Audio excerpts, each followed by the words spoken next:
Hello guys, Crusader Shorts here, and today we are back on the channel, and I believe I didn't upload yesterday. Well, yesterday obviously, because I'm recording it on a Thursday, so yesterday would have been the Wednesday, which would have been the 15th, and I recorded and uploaded the Gul'dan video for Wednesday. I'd recorded it a few days previously prior to that upload, and I had edited it and uploaded it for Wednesday, and actually to my good luck, all I did was promote that on Reddit, and for some reason it did seem to get over 200 views, I believe 230 by the time I'd looked at it when I got home, and that is actually pretty good for my videos, because my videos usually have, I don't know, anywhere from like 5 to 100 views, as some of the, 100 being one of the highest, but that's probably statistically the highest amount of views I've received on a video in the past year or two, so that is actually quite impressive. So thanks guys for anybody who checked the video out and is obviously a subscriber maybe.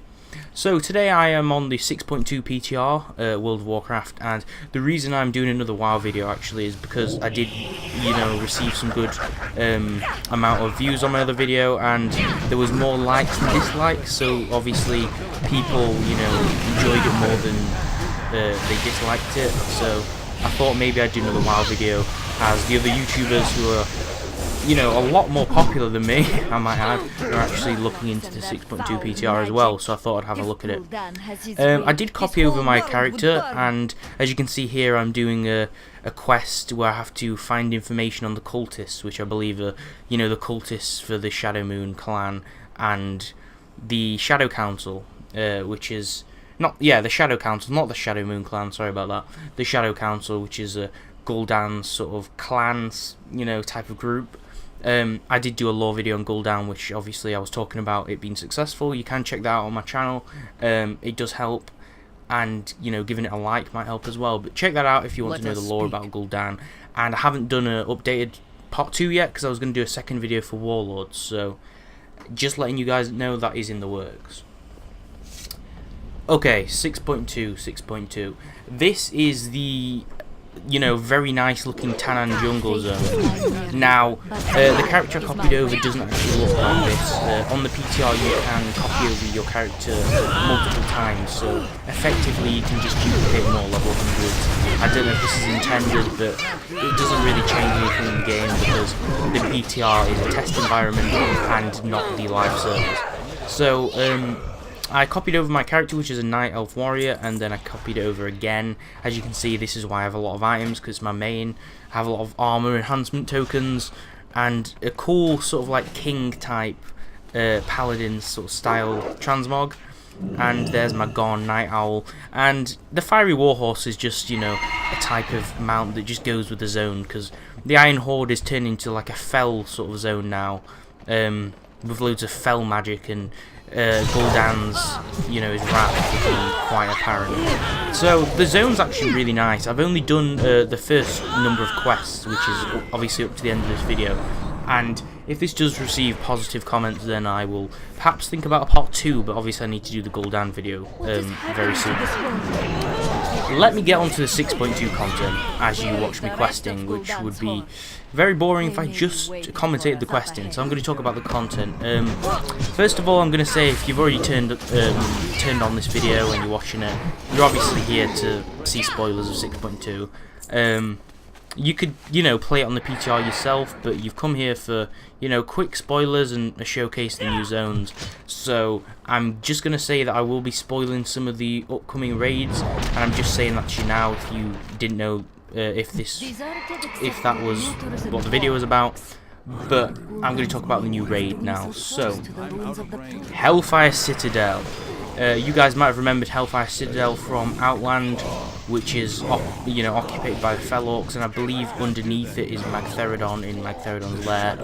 And there's a bunch of dungeons. Magtheridon's lair being the only raid that's actually part of Hellfire Citadel, I believe, and the rest are just dungeons, which are like level 58 or 60 plus, where you can enter them. So this raid is very interesting.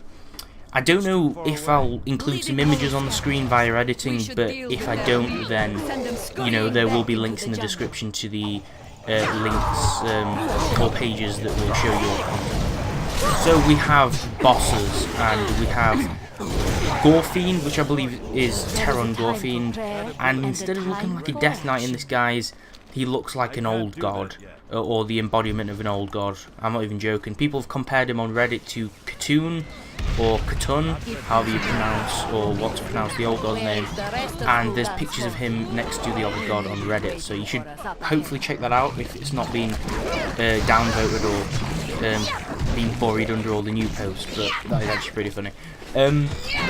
We have some interesting bosses. Now, if you've seen the Warlords original cinematic, which was before the expansion's release, or watched my video, you will be aware that Manaroth has been killed again, and obviously Grom Hellscream implants that huge big Gorehowl axe through his skull, and then the fell magic erupts and you can tell he's died.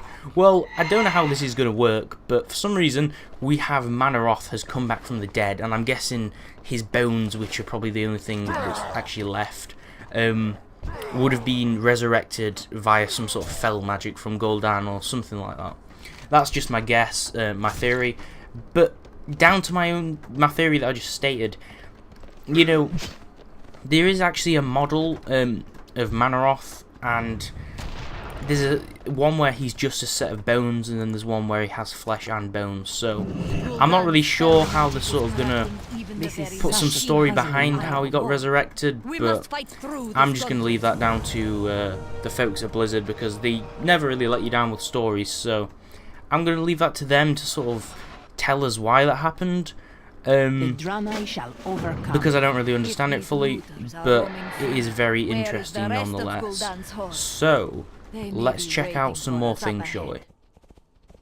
Okay, so we have many new bosses except Manaroth. We have a flesh sort of fell magic imbued resurrected version of Manaroth, which is quite interesting and looks like an interesting boss. And then we also have Archimond. Now, Archimond has entered the alternate timeline, for those of you who obviously may know the original lore, which I haven't actually covered yet in any of my videos. Archimond did actually get killed by the Wisps of the World Tree when they tried to destroy, I believe it was Nordrassil, the World Tree's name, I'm not exactly sure.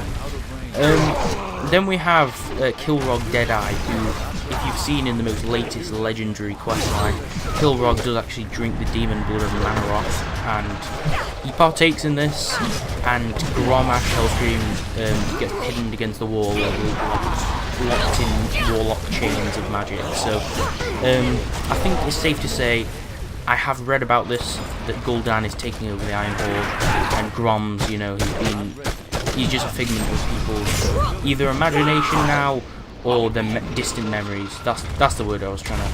That's the phrase I was trying to bring up. He's just people's distant memory now. He's not really the war chief anymore. That's my understanding of it. And now Gul'dan's running everything, and that's why he's actually corrupted everything with fell magic. Because there's actually the Arakoa. There's actually a fell version of the Arakoa, which are in the new zone. And I don't know how this has come apparent, but I think he's just corrupted the land somehow. So we have some new models. We have new Doomguard models, which will be available as Warlock minions to summon. We have new Fell Lords or Fell Guards, and I believe they will be available to Warlocks as well. And we obviously have some new updated models for the Infernals, which are obviously Warlock summons minions as well. But these are obviously new mobs for the new zone, but Blizzard will be changing all of the Warlock minions to actually suit the new models. So Warlocks who have been agonising over the old models will actually have some new updated models, so be looking forward to that, because I don't actually have a max level Warlock. So I will never experience the Green Fire quest, or what it's like to do with Warlock, because I can't be bothered to summon it, what am I about? I cannot be bothered to level it, so, you know, that's my own problem, my own fault. And I don't really have time to level anything right now, so. Anyway, moving on, I don't want to go into off-topic content here. So we have Dreadlords as well, they have an updated model. We have Gromash with no armour on, and apparently Gromash has actually been captured, like I said before, and instead of Gul'dan being captured and used as a way to summon the new Dark Portal and open it, which was obviously the introduction to WoW's Draenor expansion, we actually have it flipped on its head, so we have Grommash being held as prisoner by the new Iron War Chief, Gul'dan. So that's actually quite interesting, and especially as well that Garrosh says to Gul'dan in the trailer when he takes off his hood, times change, when when obviously Gul'dan says drinking the demon blood would have been their destiny, and Garrosh says times change, and times do change because Garrosh dies. Huge spoiler, but I've already mentioned the spoilers, so it's your own fault if you're at this time already. Garrosh dies and Grommash is obviously chained up, and we're back to a corrupted horde again. So times do change, but times evidently change back, or never change entirely, because the expansion is leading down the road of the Burning Legion again, which could be interesting. I foretold this, especially when, or I foresaw this because I didn't make a video about this ages ago because I didn't really make WoW videos before. But I knew something had happened with the Demon Blood and corruption would arise again. But we have Terran Gorefiend as some huge old god floating weird thing, some bubblegum floating bubble or something, I don't know. But that looks quite interesting. And we have some great new models, like the Gron mounts have been released as Fel versions, which I believe are PvP rewards, and we have the implementation of something new called the Adventure Journal, and this is just the dungeon journal with the dungeons and raids. I've checked this out on the PTR. They haven't really updated the old models, not the old models, the old raids and old dungeons. Any of the old content which wasn't added to the dungeon journal before will not be added as additional content to the adventure guide. And what I mean by this is, for an example, Wrath of the Lich King raids don't come up. The tabs grayed out when you go on Wrath of the Lich King on raids, so the content doesn't show on the dungeon journal. This may change. Obviously this is what is happening on the PTR right now. And we have a new garrison vendor, which I believe will be at the Pet Menagerie, who will sell new pets at the garrison, and they are for 150 and 200. They are the values of the pet charms they will cost, and there are, I believe, about 7 new pets, so you should be able to check those out, and they look rather nice as well. Loot levels for Hellfire. Hellfire Citadel will be 695 eye level for the normal difficulty, 710 eye level for the heroic difficulty, and for any guilds or obviously pickup groups you're joining that will be running mythic mode, they will be 725 eye level for all the gear. Bosses wise, okay, so all the bosses have been revealed, and in no particular order, because I'm not really sure if these are ordered, but I believe they are. They're ordered as this on the Dungeon Journal right now, so I believe this is the right order.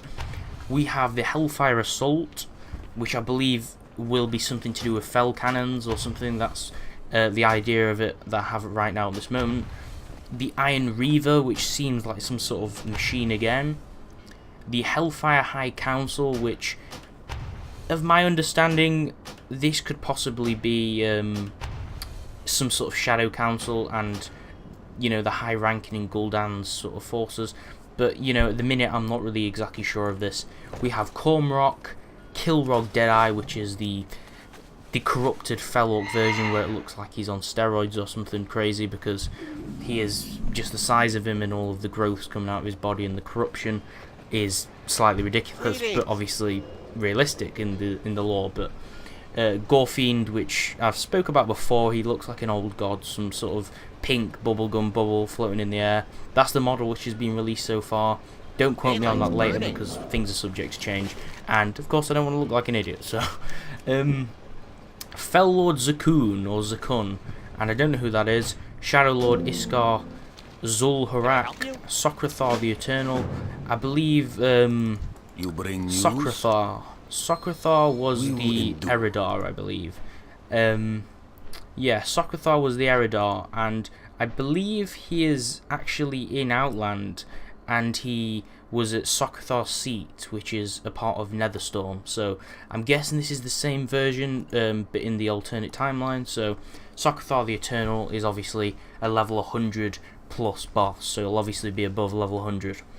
Tyrant Velhori, Manaroth again, which has come back to life, and Archimonde. And I'm very interested to see the story behind Archimonde, because Archimonde returning is going to be an epic battle as always.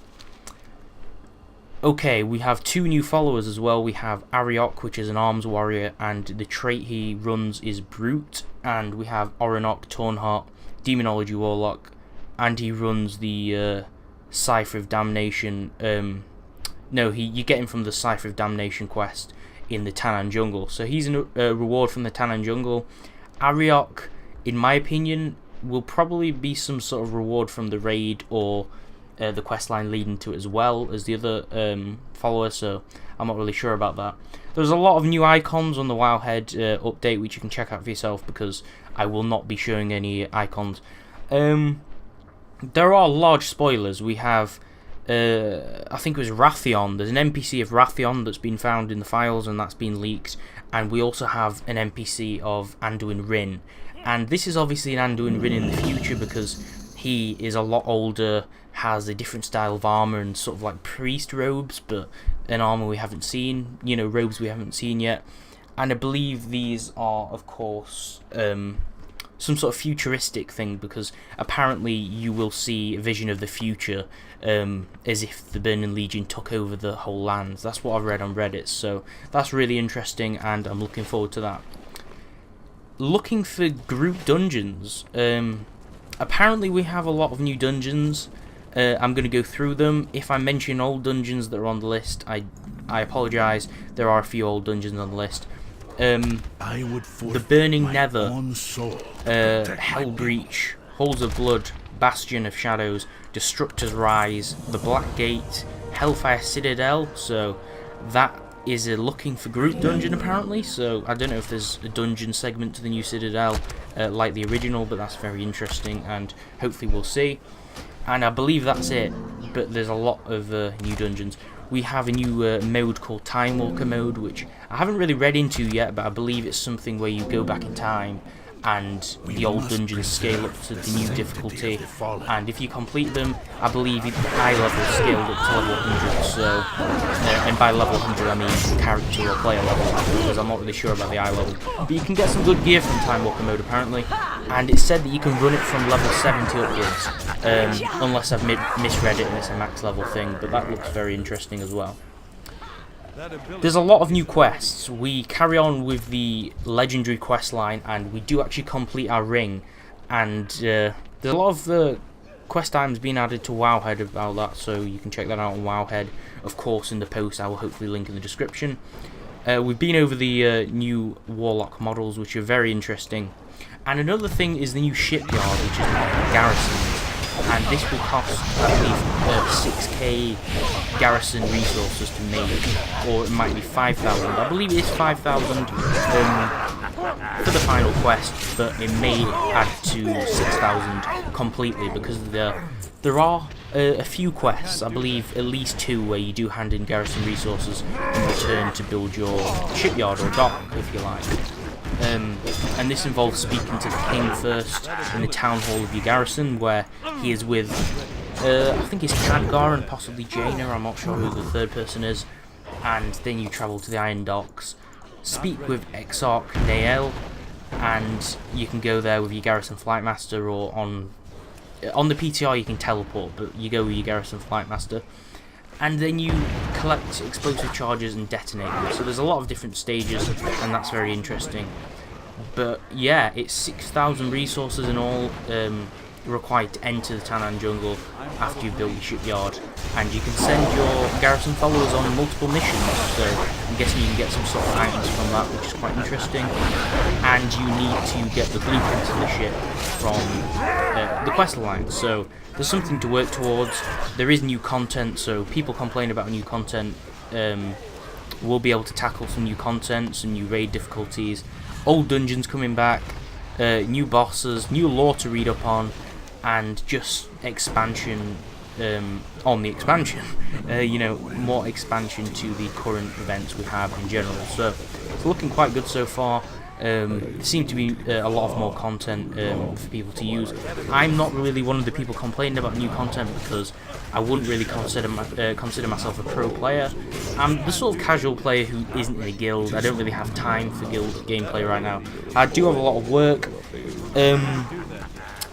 formal written work and also, you know, work making these videos, making Gary's mod maps, and doing general writing scripts and a lot of other work. So, anyway, off topic, that's just I was explaining. So we have PvP and PvE armor sets. As you can see, I'm doing this irritating quest right now, which is obviously what I end the video on, because just doing this quest alone on the video would make it quite tiresome to watch. But it's another one of those garrison campaign sort of type missions where you have to aid in a battle and kill, you know, X amount of orcs and destroy X amount of flags and, you know, those sort of boring grindy quests. But I'm sure after those quests it will get interesting ones. So we have gladiator gear, we have these can be seen on the warmongering wild gladiator armor in the database on Wowhead, and you purchase them from Ashran vendors on the 6.2 PTR right now, and they are called Raid Mythic. Well, Raid/Mythic Alliance or an Elite in the data. So the gear from the 2 PvP seasons have the same appearance, but you can swap tints between seasons, and we don't really know if we could be in for some sort of Siege of Orgrimmar situation with this, but we have Death Knight, Druid, Hunter, Mage, Monk, Paladin, Priest, Rogue, Shaman, Warlock and Warrior. Yeah, that's right, all the classes have been released. And we have the Raid and the PvP sets. So there is a video on the page on Wowhead of, I believe it's Trade Chat, talking about this patch. I haven't really watched Trade Chat much, but I think it's quite informative, and possibly they might be sponsored by Wowhead, so I'm not really sure on that. But I would watch the other videos on the PvP sets, because I'm not really sure about PvP, but they are new things which are not released. The loot sets have actually been released as well.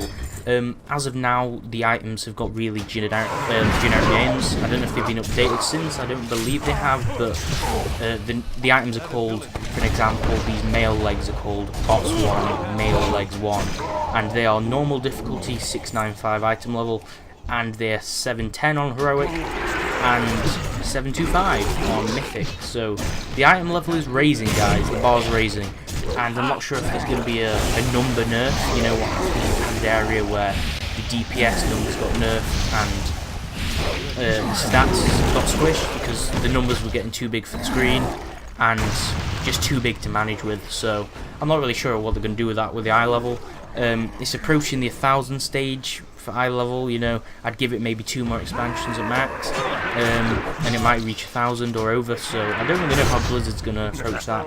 They'll probably end up squishing all the stats on all the WoW stuff again, and all the old resources will be obviously invalid, so all old item level references won't really mean anything anymore. That isn't confirmed, that's just what I think.